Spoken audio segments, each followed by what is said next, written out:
Hi guys, ito po yung luto ko ngayon. Ayan. Ayan guys, oh.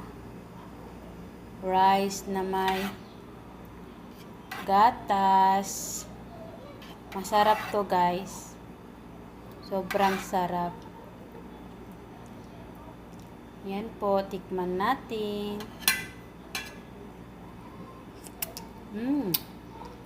Sarap guys, mainit lang. Sobrang init. Gatas to guys, tapos yung pinangtubig ko ng rice, chicken, sabaw ng chicken guys. Tapos yung chicken, nilaga ko lang, tapos mamaya ipiprito natin yung chicken. Tapos kakainin natin with rice with milk. Ayan guys.